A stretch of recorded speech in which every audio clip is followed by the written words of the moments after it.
오늘 우리에게 주시는 하나님 말씀은 누가복음 19장 11절에서 27절 말씀입니다. 그들이 이 말씀을 듣고 있을 때 비유를 더하여 말씀하시니 이는 자기가 예루살렘에 가까이 오셨고 그들은 하나님의 나라가 당장에 나타날 줄로 생각함이더라.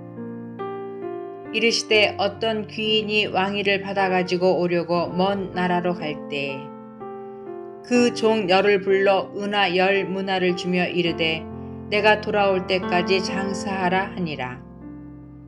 그런데 그 백성이 그를 미워하여 사자를 뒤로 보내어 이르되 우리는 이 사람이 우리의 왕됨을 원하지 아니하나이다 하였더라. 귀인이 왕위를 받아가지고 돌아와서 은하를 준 종들이 각각 어떻게 장사하였는지를 알고자 하여 그들을 부르니 그 첫째가 나와 이르되 주인이여 당신의 한 문화로 10문화를 남겼나이다.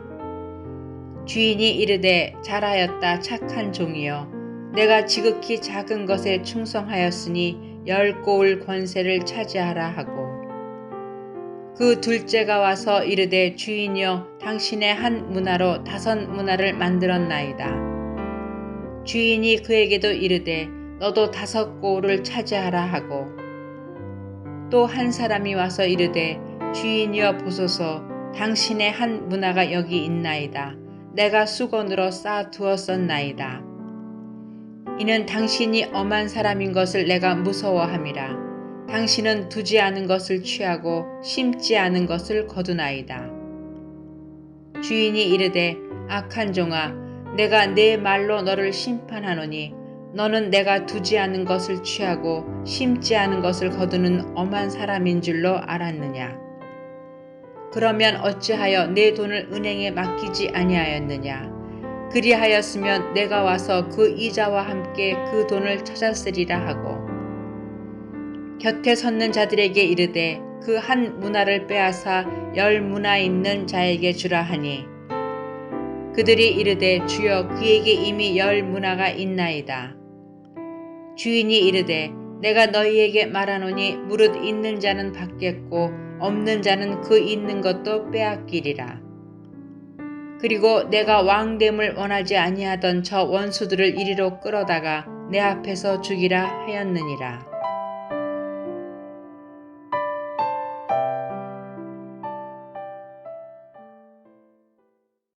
거룩한 주일입니다.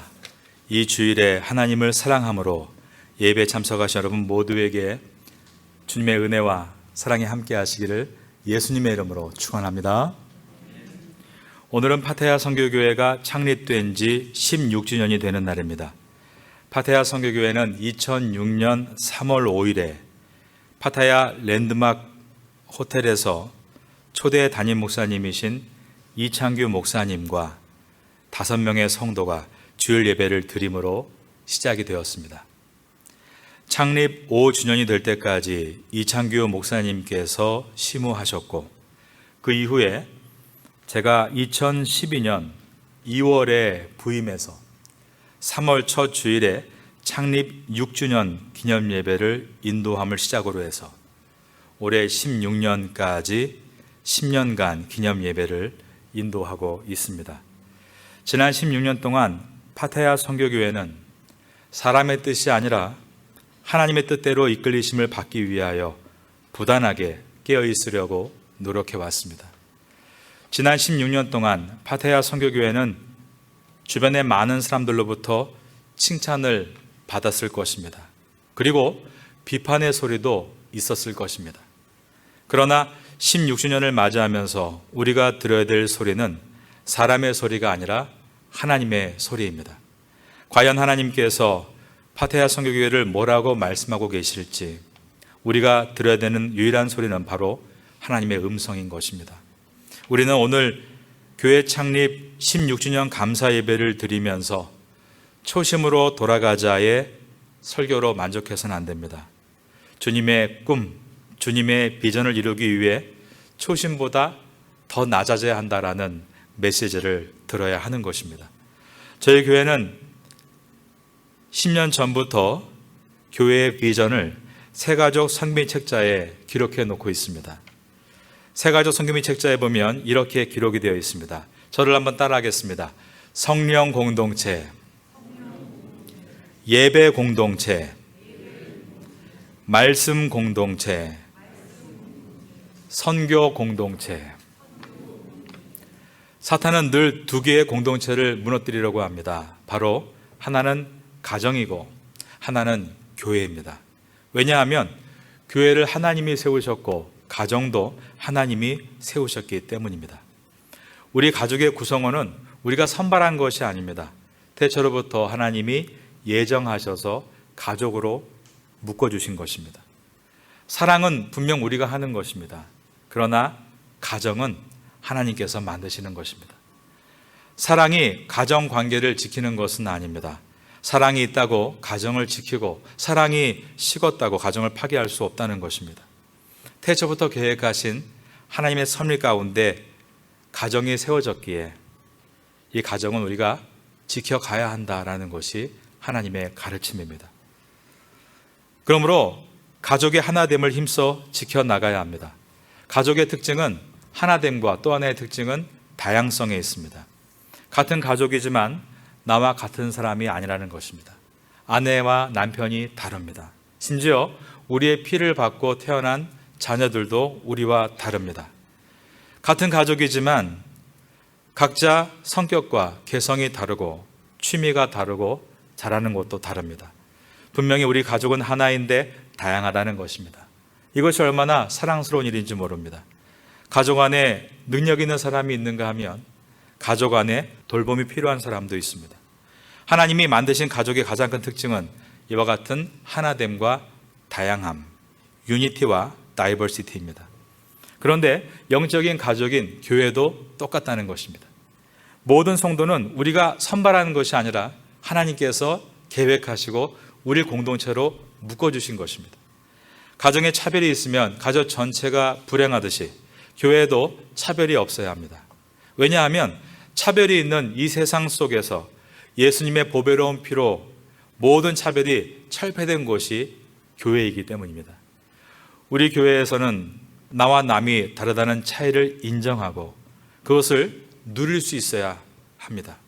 내가 없는 것을 그가 가지고 있는 것에 감사하며 차이를 누릴 수 있어야 한다는 것입니다. 우리는 다른 성도를 바라볼 때 그의 약점을 찾고 심판관으로 바라보는 것이 아니라 주님께서 나를 죽기까지 사랑하신 것처럼 저 형제도 저 자매도 그리스도께서 죽기까지 사랑하신 사람이라는 것을 기억해야 합니다. 하나됨이 깨지면 전도할 수 없고 선교할 수 없습니다. 교회는 그리스도의 사랑을 전하는 곳인데 서로 분열되어 있다면 그 힘을 발휘할 수 없기 때문입니다. 파테아 선교교회가 갖는 성령 공동체란 이처럼 하나님 안에서 하나됨과 다양함을 갖는 공동체를 말합니다. 두 번째로 파테아 선교교회의 비전은 예배 공동체입니다.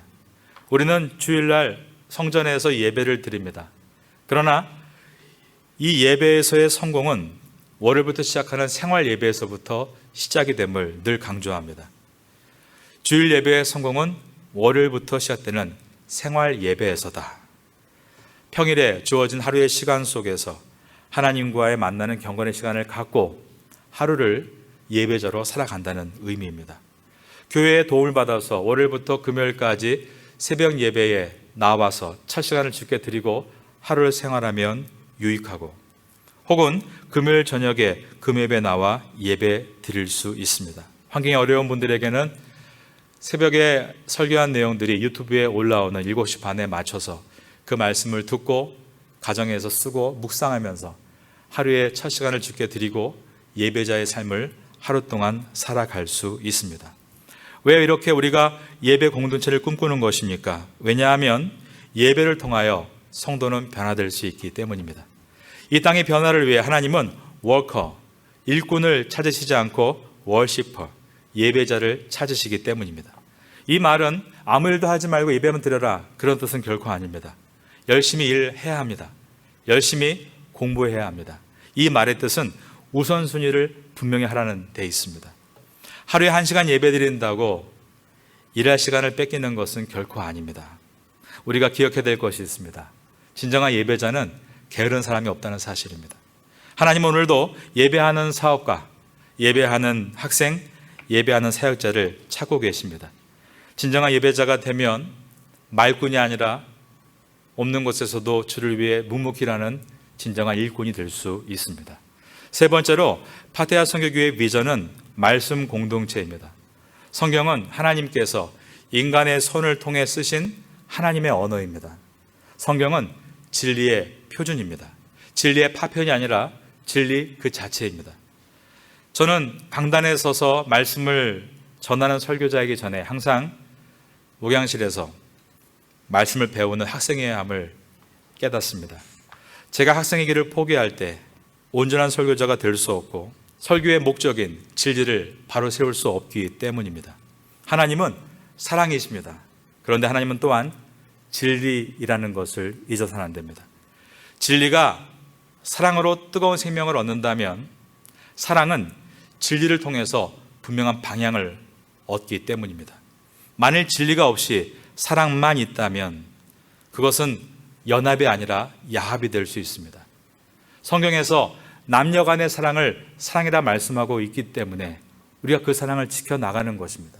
하지만 성경에 진리가 없다면 동성 간의 사랑도 사랑이라고 말하고 더 뜨겁다고 말할 때 진리가 없다면 그것을 지켜나갈 수 없는 것과 마찬가지입니다. 우리는 예수 그리스도만이 구원에 이르게 하는 참 길이요 빛이요 생명임을 믿는 사람들입니다. 예수님은 길 가운데 한 길이 아니라 오직 우리를 구원에 이르게 하시는 the only one way, 오직 유일한 길이 되십니다. 진리가 없으면 세상에서 구별된 존재가 아니라 동화된 존재가 될 수밖에 없습니다. 우리는 물론 세상을 공감해야 합니다. 그래서 태국까지 왔고 태국 사람들과 함께 더불어 일하고 사역하고 봉사하는 것입니다. 그러나 세상을 충분히 공감해야 하지만 동화되는 존재가 되라고 우리를 이곳에 부르신 것은 아닙니다. 이 땅에서 빛과 소금으로 구별되라고 우리를 부르신 것입니다. 세상은 다수의 무리로 변화되는 것이 아니라고 누가복음 말씀합니다. 소수의 제자들로 변화됨을 잊지 말라는 가르침입니다.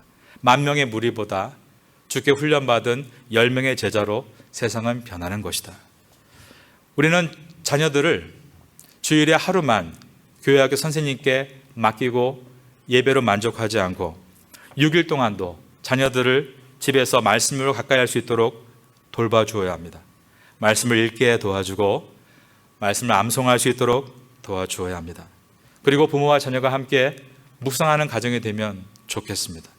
처음에는 말씀을 내가 읽는 것처럼 보이지만 시간이 지나면서 말씀이 나를 읽는 것을 경험하게 됩니다. 나는 부족한 부모일 수 있지만 말씀은 결코 우리의 자녀를 부족하게 내버려 두지 않을 것입니다. 네 번째로 파테아 선교교회의 비전은 선교 공동체입니다. 현재 저희 교회가 21곳의 개인과 단체를 지원하고 있는 것에 감사합니다. 또 육로를 통해서 라오스 목사님들이 매년 코로나 있기 전까지 우리 교회에 오셔서 사명자 성회를 함께 했던 것이 감사합니다. 한국의 상로 오케스트라가 매년 태국에 방문해서 음악 선교를 함께 했던 것도 감사로 남아 있습니다. 한동대학교 M&T 선교팀과 함께 매년 그레이스 파타야를 개최해 왔던 것도 감사함의 하나입니다. 그리고 수년 전부터 우리에게 주시고 있는 장애인 선교의 첫 발을 떼기 위해서 한국의 에바다 농아인 교회와 협력해서 저희 교회의 빈 부지에 약 120평 정도의 작은 농아인과 장애를 위한 교회를 지으려고 준비 중에 있는 것도 감사합니다. 그리고 선교는 건물로 하는 것이 아님을 너무나 잘 알기에 사람으로 하는 것이기에 피서널로에 계시는 송태교 선교사님 내외분과 긴밀한 협력하에 작지만 구체적으로 올해 장애인 선교의 첫 삽을 뜨기 위해 준비하고 있는 것도 감사합니다.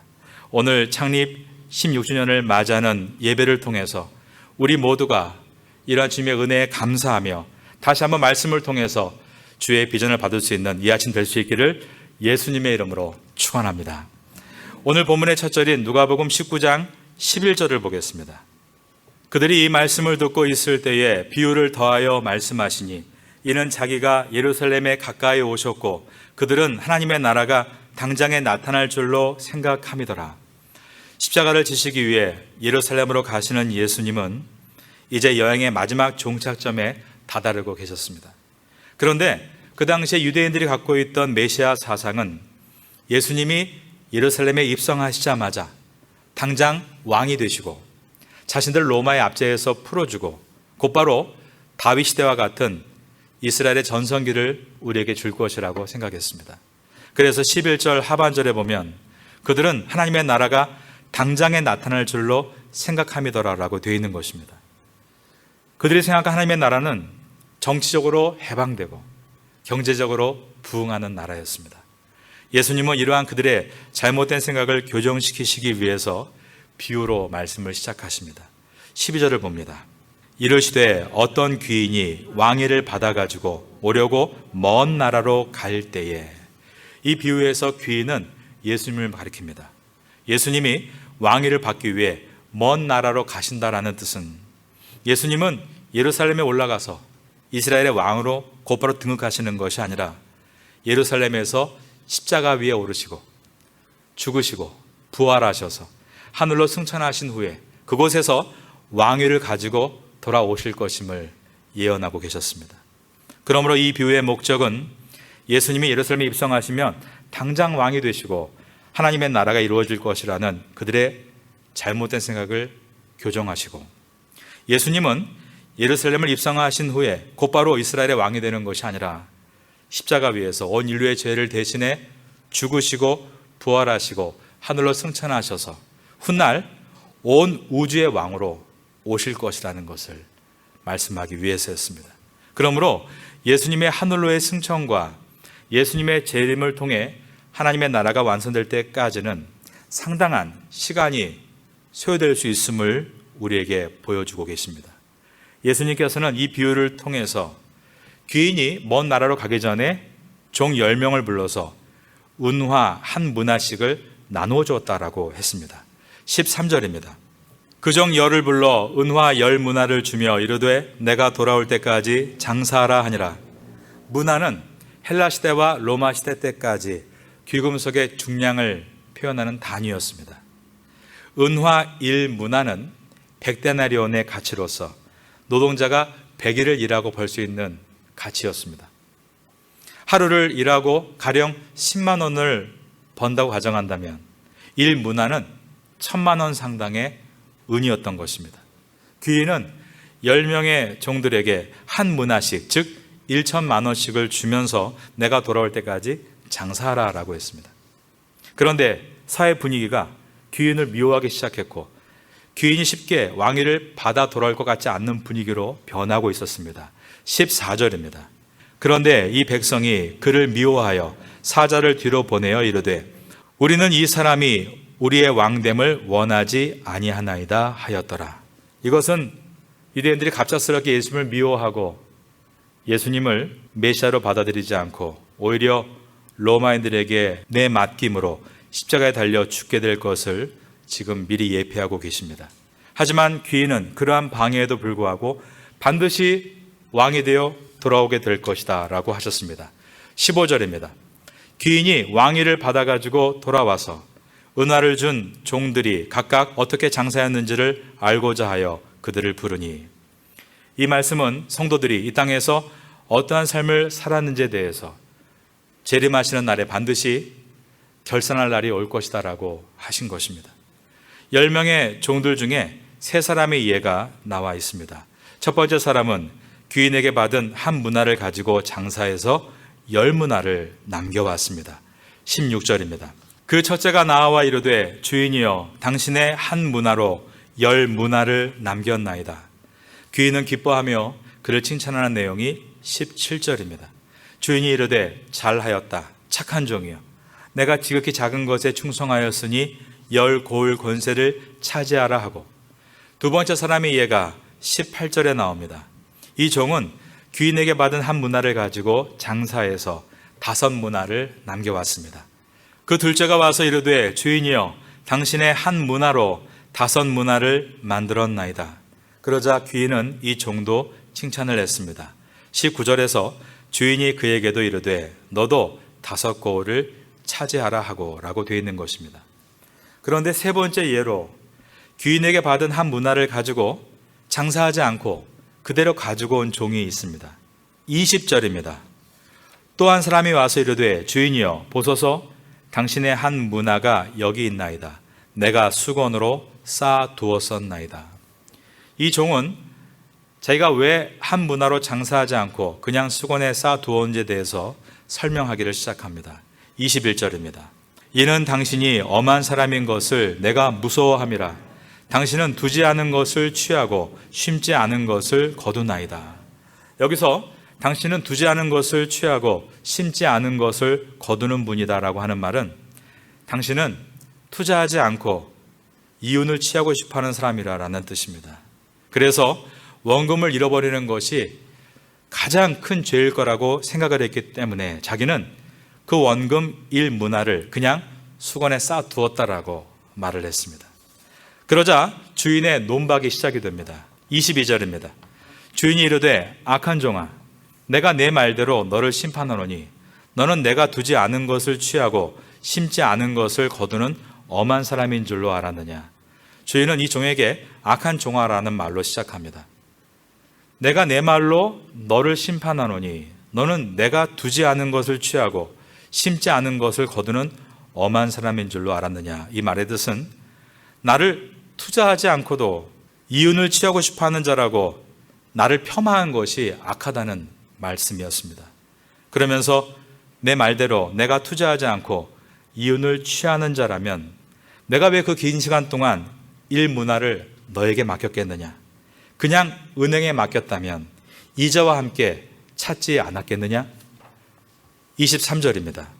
그러면 어찌하여 내 돈을 은행에 맡기지 아니하였느냐. 그리하였으면 내가 와서 이 이자와 함께 그 돈을 찾았으리라 하고. 예수님은 오늘 비유에서 예수님께서 예루살렘에 들어가시면 곧바로 이스라엘의 왕이 될 것이라고 생각하는 유대인들에게 예루살렘에 들어가셔서 십자가 위에서 죽으시고 부활 승천하셔서 왕위를 받아서 온 우주의 왕으로 다시 오실 것이다 라고 말씀하셨습니다. 그러시면서 믿는 성도들에게는 예수님의 다시 오심을 기다리는 동안 너희는 이 땅에 맡겨진 사명이 있게 될 것이다. 그 사명을 잘 감당해야 한다라고 하셨습니다. 예수님께서 비유로 말씀하시는 모든 종들에게 각각 한 문화씩을 맡겼다는 이 말씀은 마태복음에 나와 있는 5달란트, 2달란트, 1달란트에 비유하는 다른 내용입니다. 그 달란트는 각자의 재능이라면 여기에 나와 있는 이 하나의 문화를 받는 것은 각자에게 임하는 하나님의 고유한 사명으로서 그 순도와 가치는 서로 비교할 수 없고 그 사명에 대해서는 우열을 가릴 수 없는 상대 가치가 아닌 절대 가치라고 하셨습니다. 가령 사도 베드로가 국내 전도를 하고 사도 바울이 1차, 2차, 3차에 걸쳐서 외국 선교를 한 것처럼 각자의 다른 일이라고 하신 것입니다. 사도 요한은 아예 전도와 선교가 아닌 유배 생활을 하다가 훗날에 에베소의 작은 교회에서 생을 마감합니다. 각자의 사역은 다 달랐지만 그들 한 사람 한 사람은 자신에게 부여받은 그 한 문화를 끝까지 노력하여서 한 문화 이상씩 남긴 선배들입니다. 그러나 오늘 본문에서와 같이 어떤 사람은 한 문화를 그냥 간직하고만 있을 뿐 도전하지 않고 결국 훗날에 주님께 책망을 받는 부끄러운 구원을 받는 사람도 있을 것이다 라고 하셨습니다. 종말에 주님 앞에 섰을 때 이 악한 종아라는 말씀은 자신이 주인의 의도를 몰랐다라고 변명하지만 그것보다는 그 당시의 사회 분위기가 귀인이 왕위를 받아가지고 올 것 같지 않은 분위기였고 지연될 것 같은 분위기이자 그는 받은 이 일 문화를 만약에 주인이 돌아올 때는 돌려드릴 수 있도록 수건에 쌓아놓고 나머지 모든 시간을 자기를 위해서 자기의 열정과 자기의 기쁨과 쾌락과 즐거움을 위해서 모든 에너지를 소비하고 주 앞에 선 모습을 보여주고 있는 것입니다. 그리고 최후의 날에 예수님 앞에서 내가 행여나 믿음으로 행하다가 내 믿음이 훼손될까 봐 나는 그대로 고이 간직해서 나왔습니다라고 변명할 때 결국 그 변명은 통할 수 없다라고 하셨습니다. 24절의 말씀입니다. 곁에 섰는 자들에게 이르되 그 한 문화를 빼앗아 10문화 있는 자에게 주라 하니, 여기서 은혜 수량단위인 이 문화는 하나님께로부터 받은, 각자가 받은 순결한 사명을 뜻합니다. 우리가 눈으로 볼 때는 사는 생활이 다르고 가진 것이 다르고 하는 일이 다르지만 하나님의 눈으로 볼 때는 우리 각자가 맡은 사명은 모두가 똑같이 한 문화인 것입니다. 그것은 고결한 것이고 순결한 것이며 비교할 수 없는 절대 가치의 하나님의 사명을 뜻합니다. 그러면 이 문화, 이것은 어떤 것을 말하는가? 이것은 단순하게 내가 이 땅에 살면서 내가 가진 달란트, 재능을 뜻하는 것은 아닙니다. 재능은 내가 잘할 수도 있고 즐겁게 할 수도 있고 놀면서도 할 수 있고 그러면서도 성과를 낼 수 있는 일들을 말합니다. 그것은 내가 가진 재능입니다. 그러나 주님께로부터 받은 사명, 이 문화는 그런 의미가 아닙니다. 내가 어렵지만 그럼에도 해야 될 주님의 사명을 뜻하는 것이기 때문입니다. 저는 지금까지 25년 동안 태국의 선교사로, 목사로 생활하면서 모든 것이 다 쉬웠다라고 말할 수 없지만 그래도 저 자신을 돌아볼 때 제가 잘하는 일들도 있었던 것 같습니다.